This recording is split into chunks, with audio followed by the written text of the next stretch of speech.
In April of 2009, at the Cass County Equipment Auction outside Weeping Water, Nebraska, a woman named Nora Haas raised her hand and bid $600 on a rusted 1947 steel silo that nobody else wanted.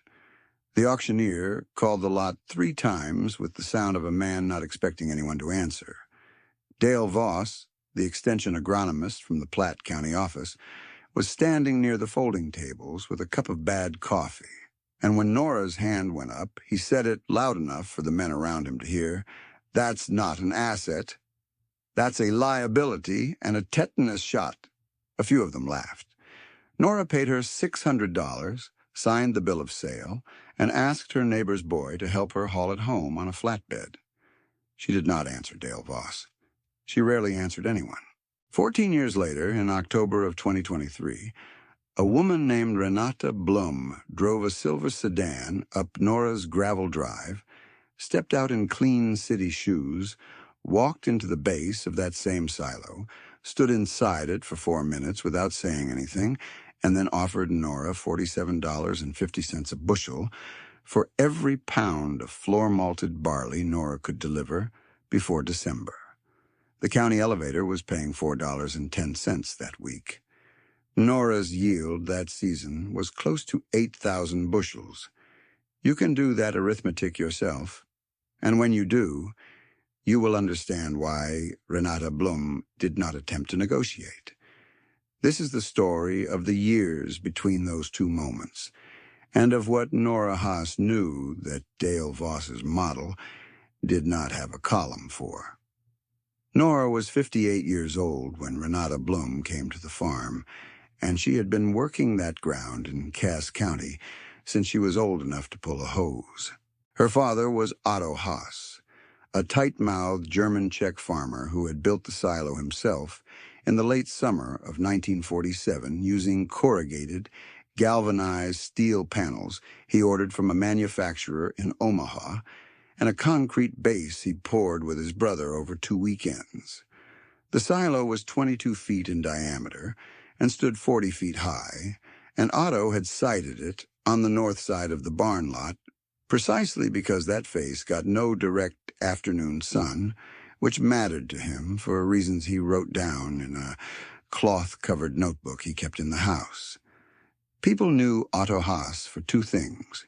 He never borrowed money he did not have to, and he could stand at the edge of a barley field and tell you within a few days when it was ready to cut, just by the smell of the straw warming in the morning. Nora had that same gift, though she never named it as one. The cloth-covered notebook was a plain dime store composition book with a cracked spine. Otto had kept it in the drawer of the kitchen table since at least 1952, and when he died in 1983, Nora found it under a stack of old commodity printouts and a seed catalog from a company that had been out of business since Nixon was president. The notebook was not sentimental. It was operational. Otto had written in it the way a man records what works: short, declarative notes, crossed-out entries where something had failed, small diagrams of silo floor arrangements with measured distances in pencil. The first page read, "Floor malt, Haas method, 14 days, air must move." The last page read, "The silo does the work if you do not rush it." That sentence was underlined once. Let me tell you about what floor malting is and why a 40-year-old steel silo mattered, because the story does not work without it. Most commercial malting today is done in enormous drum systems, wet barley loaded into revolving cylinders, air pumped in at controlled temperatures, germination managed by sensors, and computer-logged humidity readings. The drums can process hundreds of tons at a time. They are efficient by every industrial measure. What they produce is consistent, clean, and uniform, which is exactly what large breweries and large distilleries used to want, and some still do. But floor malting is older and quieter, and does something the drum cannot easily replicate. You spread the soaked barley grain across a flat surface in a layer between 2 and 4 inches deep. You let it germinate over roughly 14 days, turning it by hand or by a mechanical plow to keep the temperature even and the roots from matting. The grain breathes as it germinates, releasing heat, and the floor surface and the surrounding air have to absorb and carry that heat away at a rate that keeps the process stable without forcing it. What Otto Haas had understood and written down was that his particular silo created conditions a drum system cannot dial in. The galvanized corrugated steel panels, aged by 40 years of Nebraska seasons by the time Nora inherited the building, had developed a surface chemistry from accumulated grain oils, mineral scale, and oxidized zinc that absorbed moisture differentially across the wall, pulling humidity away from the grain mass in the warmest stretches of the germination cycle and releasing it slowly in the cooler overnight hours. This is called buffered humidity exchange in the technical literature. Though Otto had no name for it, he only had the observation, recorded in the notebook as wall pulls damp off in the heat of the day, gives it back at night, grain stays even. Modern drum systems use computer-controlled humidifiers and dehumidifiers to approximate this effect. They approximate it well. What they cannot replicate is the biological memory a surface develops over decades of exposure to the same grain chemistry, the same seasonal temperature swings, the same groundwater mineral profile wicking up through the poured concrete floor. That memory was baked into every corroded panel of the Haas silo by 1947, and it deepened with every season afterward. The north-facing site meant the silo wall held a temperature gradient between the floor layer and the air column above it that other orientations did not. And Otto had found by experiment that this gradient, roughly 4 to 6 degrees Fahrenheit depending on the season, produced the most even germination he had ever measured. Even germination means that all the grains in a batch reach the target modification stage at approximately the same time. In a drum system, uneven germination is managed by extending the cycle and accepting some over-modification in the outlier grains, which produces what maltsters call a slightly bitter base note in the finished product. On Otto's floor, in the Haas silo, the batches came up together, and the finished malt had a clean, thin sweetness that Pete at the brewery had described on the first tasting as the cleanest small batch floor malt he had encountered outside of Scotland. He did not know the silo. He could taste it. He did not know the chemistry behind it. He knew it worked, and he wrote it down. The barley variety also mattered, and this was the part nobody who came to evaluate the operation ever asked about. Otto had been selecting seed from a 6-row heritage variety his own father had brought from Moravia sometime before the First War. A variety he simply called Czech 6-row, low in protein by modern commercial standards, which made it inefficient for high-yield malt production in drums, but which had a husk structure that allowed it to germinate at lower moisture than modern 2-row varieties required. On Otto's floor, in Otto's silo, that lower moisture germination meant less risk of the mold pressure that killed uniform variety floor malt operations in humid summers. It was a genetic firewall his father had bred in without knowing it was a firewall, selecting across 40 years for what germinated cleanly in their particular basement and cellar, and then in the silo after it was built. Nora had kept that seed line unbroken. The grain elevator in Weeping Water had no price posted for Czech 6-row. Dale Voss had never seen a yield trial for it. If you have worked a piece of ground long enough to know its tendencies by season, you know why this matters. Leave a comment below if you have seen something like this on your own land, because it is more common than the textbooks account for. Now let me tell you what happened in the years after the auction, because the story took its time. Nora did not announce that she had purchased the silo for the floor malt. She did not tell anyone, including her nephew Cal, who was 12 in 2009 and living with his parents in Lincoln. She cleaned the silo floor over the winter of that year, sweeping it out, patching 2 rusted-through panels near the base with new galvanized sheet, and taking measurements of the floor area, which came to roughly 4,200 square feet of usable surface inside the circle. She pulled Otto's notebook from the kitchen drawer and read it end to end for the first time, which she had not done since she was a girl. She did not begin malting that first season. She spent the first 2 years watching.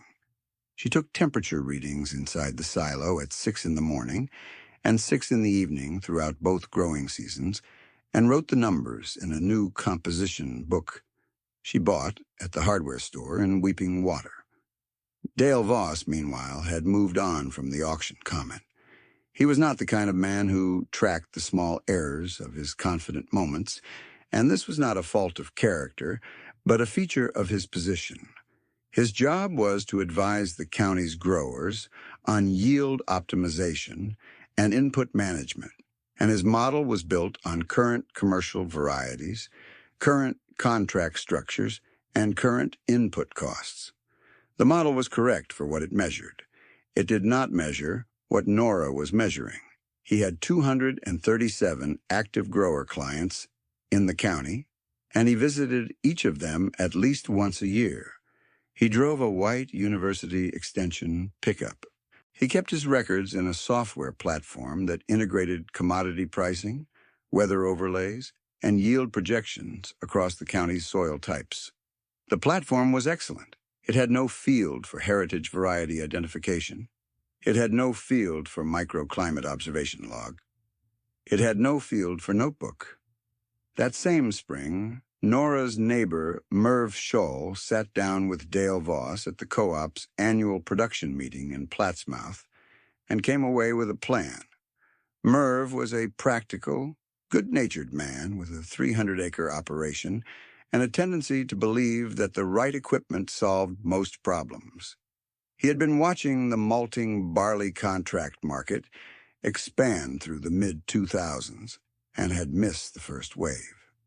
He did not intend to miss the second. Dale had pulled together projected contract prices from 2 regional maltsters, and the numbers were solid. Certified 2-row varieties at $5.60 per bushel on a forward contract with a 5-year lock.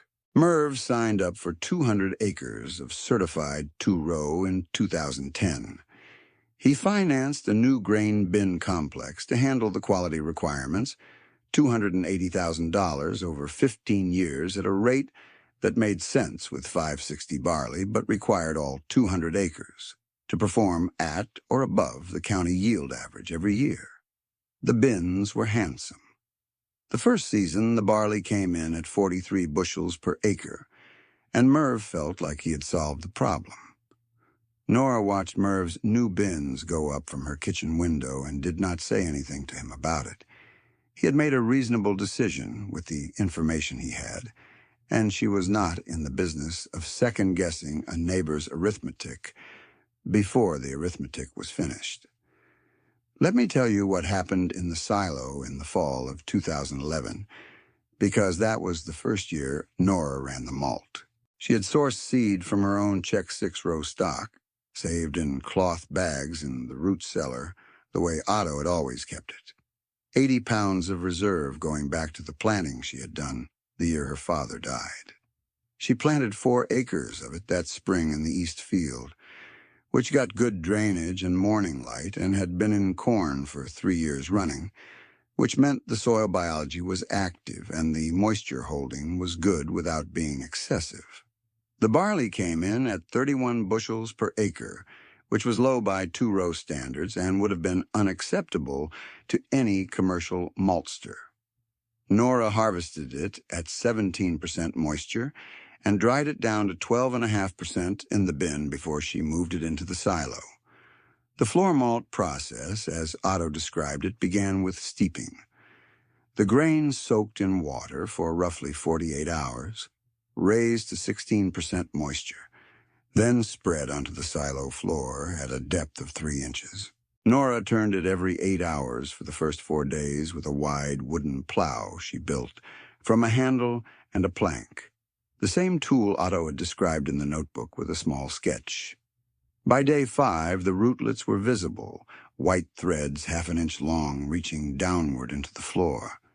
By day 8, the acrospires, the tiny green shoots growing inside the husk at the grain's tip, had reached 3/4 of the grain's length.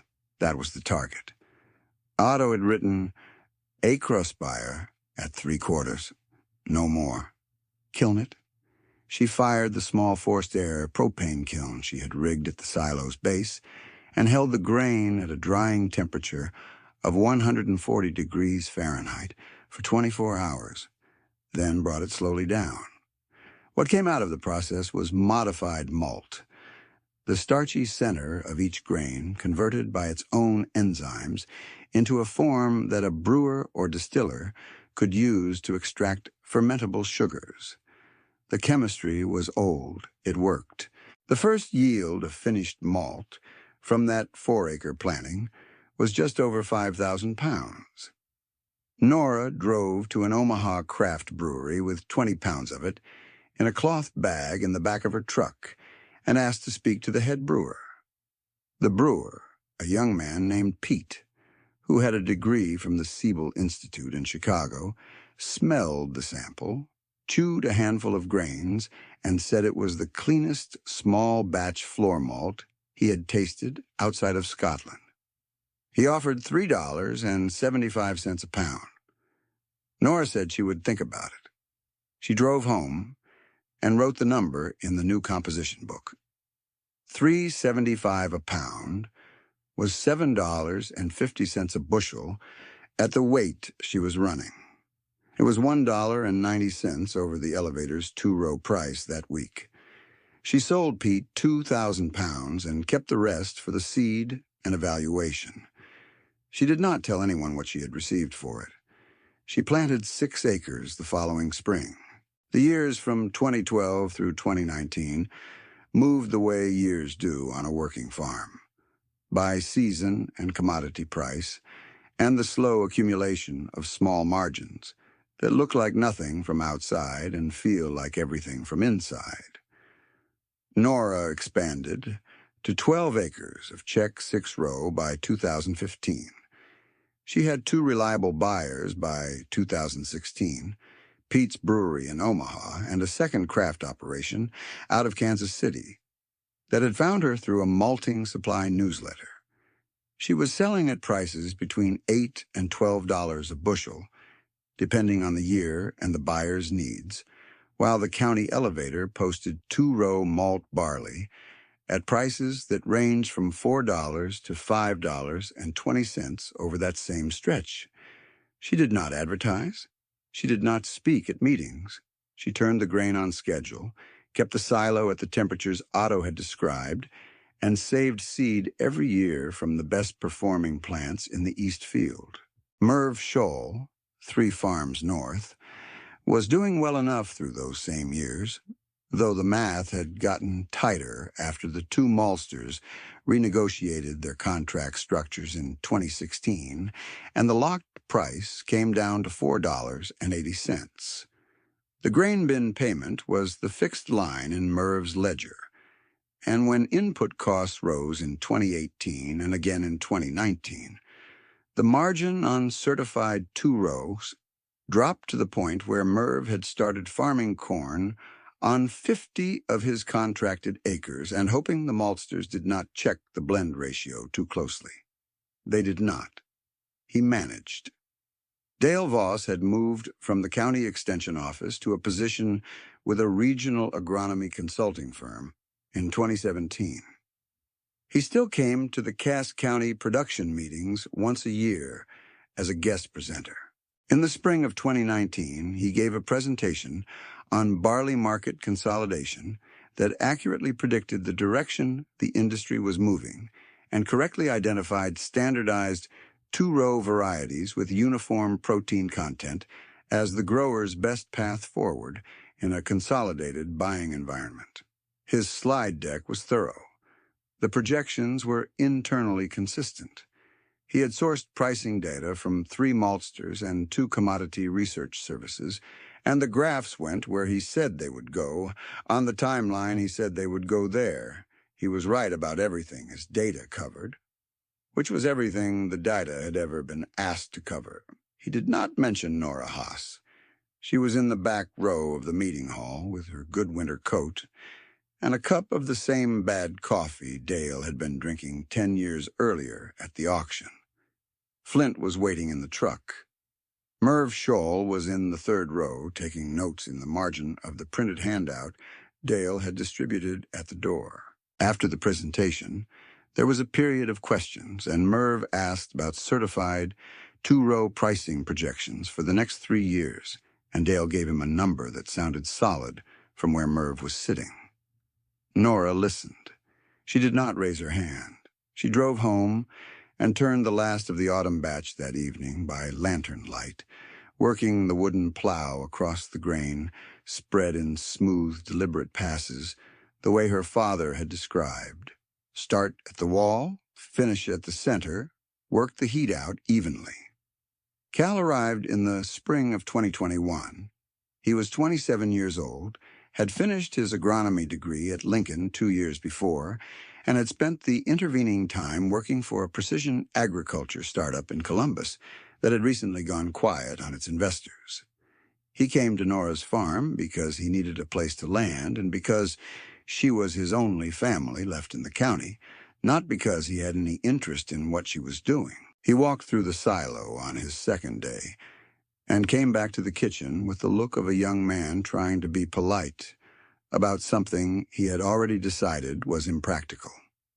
He had his phone out and had been looking up floor malting operations while he stood inside the silo door, the way people of his age do with any gap in their knowledge, quickly, on a small screen, without touching the subject. The moisture management on a floor system like this, he said, setting his coffee down carefully, is essentially uncontrollable at scale. There's a reason the industry moved to drums. Nora turned the bacon in the pan.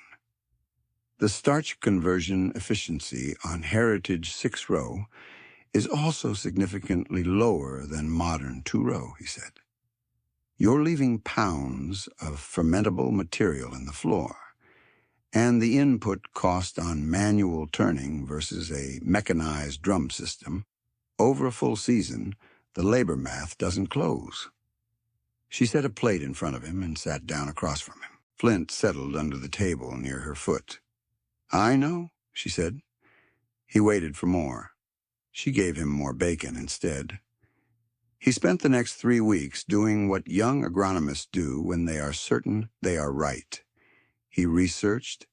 He pulled yield trials from the university extension database. He found 2 academic papers on floor malting economics that agreed with his initial assessment and printed them out. He brought them to her at the kitchen table one evening in May, laid them flat so she could read the titles and the abstracts. She looked at the papers for a long moment, her hands around her coffee mug, and then said, Your grandfather wrote something different. She went to the kitchen drawer and brought out Otto's cloth-covered notebook and set it in front of Cal, on top of the papers. He read it that night in his room, all 15 pages of it, twice, and on the 3rd reading he started cross-referencing the temperature observations in the notebook against what he knew about barley germination biology from his coursework. The numbers in Otto's log matched what the academic papers described as ideal conditions without Otto having had the academic papers. He came back the next morning with different questions. The summer of 2022 was the driest in the county since 2012. The National Weather Service station in Plattsmouth recorded 4.2 inches of rainfall between May 1st and August 15th, against a 30-year average of 9.8 inches for the same period. Merv Scholl's two-row malt barley came in short that year, 34 bushels per acre on the irrigated ground and 19 on the dry land. And the additional groundwater pumping had cost him $44 per acre on the irrigated acres, which was 152 acres. He had also received in early June a letter from the regional maltster he had contracted with since 2010, informing him that the company was renegotiating forward prices for the 2022 and 2023 crop years to $3.40 per bushel in response to industry consolidation and revised quality specifications. The letter was polite and written in the calm, fluent language of a company that had done the arithmetic before it wrote the letter. Merv sat with it at his kitchen table for a long time. $3.40 barely covered his variable costs on a good year. In 2022, it did not come close. His bin note was $2,430 a month, 30 years with 12 years remaining, and the math on 340 barley did not produce $2,430 a month. He did not call Dale Voss right away. He sat with it for 3 days first, the way a farmer sits with bad news, by working the problem from every direction until he was sure he had seen all of it. Nora's check 6-row came in at 30 acres that summer. The drought affected her yield as well, dropping it to 26 bushels per acre on the dry land acres. But the variety's lower moisture requirement meant it had finished the grain fill stage before the worst of the July heat had set in, and the floor malt she ran that fall was the cleanest she had produced in 3 years. The moisture readings in the silo that season tracked exactly as Otto had described in the notebook. The wall absorbed what needed absorbing. The gradient held. The acrospires reached 3/4 by day 8.5. Cal had been running the temperature log since May, recording the readings at 6 in the morning and 6 in the evening the way Nora had always done, and Otto before her. He did not say anything after the acrospire check on day 8. He wrote the number down and went to turn the grain. It was the number the notebook said it would be. In late September of 2022, a letter arrived from Renata Blum at Blum and Strand Distilleries in Omaha. She had received a sample bag from Pete's Brewery, where Nora had been selling a portion of her output for 11 years. Renata's letter was 3 sentences. She asked if Nora was open to a conversation about supply. She said she was interested in floor-malted heritage barley for a single-malt whiskey project she was developing. She said she would drive to Cass County at Nora's convenience.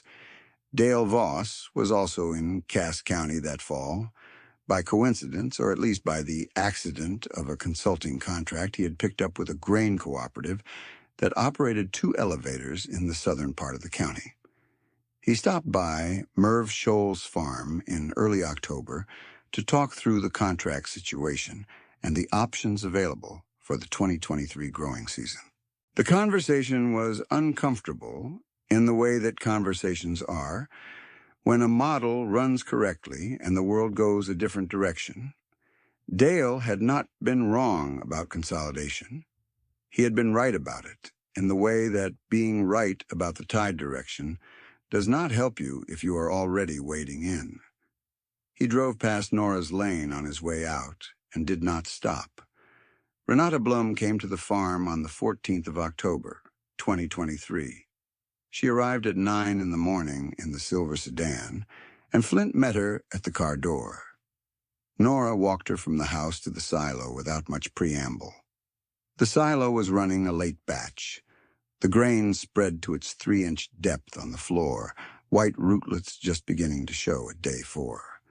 Renata crouched at the edge of the spread grain and looked at it for a moment, then picked up a small handful and smelled it the way a person smells something they have been looking for a long time. She did not say anything for those 4 minutes. The light in the silo in mid-October came through the ventilation gaps at the base and the open top hatch and fell across the grain in low amber bars. Flint lay down in the doorway. When Renata stood up, she turned to Cal, who was standing with his notebook, and asked, "What's the modification at day 14? Cal said, "Acrospire at 3/4 or better, moisture at 12.5. Renata said, "Consistent?" Cal opened his notebook to the log he had been keeping since his first spring on the farm and held it out to her. She looked at the columns of numbers, each dated, each recording temperature, acrospire length measured against a ruled card, moisture reading, and the brief weather note Nora had added to each entry in her own hand. Renata turned pages slowly. The log went back to 2011, before Cal had arrived, all in Nora's handwriting until 2021, and then partly in his. Renata closed the notebook and handed it back to Cal. She looked at Nora. "I'd like $47.50 a bushel for everything you can deliver before December," she said, "based on what I've seen here and what Pete sent me." The morning held its quiet for a long beat after that. $47.50 per bushel. The county elevator's posted price for 2-row malt barley that week was $4.10. Nora's yield for the 2023 season was 7,940 bushels of finished floor malt. She had already sold 600 bushels to Pete's Brewery in September. That left 7,340 bushels available for the December delivery. Cal did the multiplication on a scratch pad while Renata walked the perimeter of the silo, touching the corrugated wall panels with her palm, feeling the temperature differential between the base and the upper run. Nora stood in the middle of the floor, watching the grain breathe in the thin fall light. The number on Cal's scratch pad was $348,650 for one season's floor malt from 30 acres and a silo that had cost $600 at auction. Cal looked at it for a long moment before he turned the pad over. He understood then what the notebook had been. Not a family record, not sentiment. A set of instructions for a system that worked in a specific place under specific conditions, written by a man who had tested it against the ground and the years until he was certain it was repeatable, and then left it in a drawer where anyone who needed it could find it. Nora signed the purchase agreement at the kitchen table that afternoon. She asked Renata for a glass of water. Renata said she would need to talk with Nora about the 2024 and 2025 seasons as well, because the whiskey project required a consistent supply over multiple years, and she had not found another floor malt operation producing Heritage 6-row at this quality in the region. Nora said she would consider it. She was already thinking about what 30 acres could become if she brought 2 more fields in, and whether the silo capacity could be extended with a second-floor system built onto the north side of the existing structure. She did not say any of this to Renata. She said she would consider it. Dale Voss heard about the Blum and Strand contract in November through the grain cooperative he was still advising. The elevator manager had pieced it together from the trucking records when the delivery went out.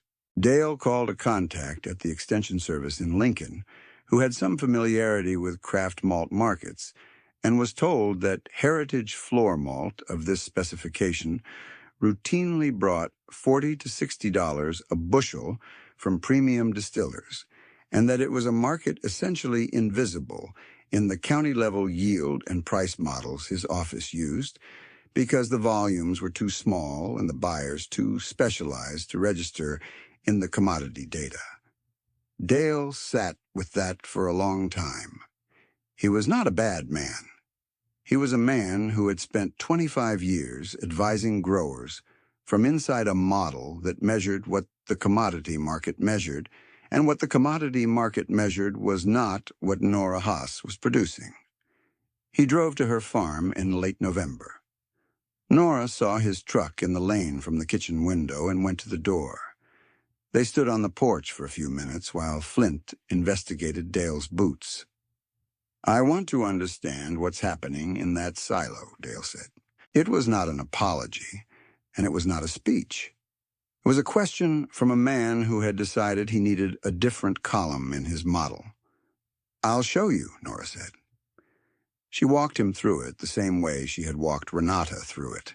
The floor, the grain spread, the temperature log. She handed him Otto's notebook. He read the first 3 pages standing at the silo door, and then sat down on the concrete base step and kept reading. When he was done, he asked her about the moisture differential in the wall panels, and she explained what she knew of it, which was what Otto had written, and what she had observed across 30 seasons. He asked about the seed line, and she told him its history. He did not take notes on his phone.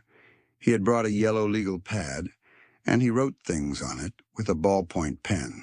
"If I wanted to put together an on-farm trial for the Extension Service," he said carefully, "would you be willing to let a graduate student observe a full germination cycle?"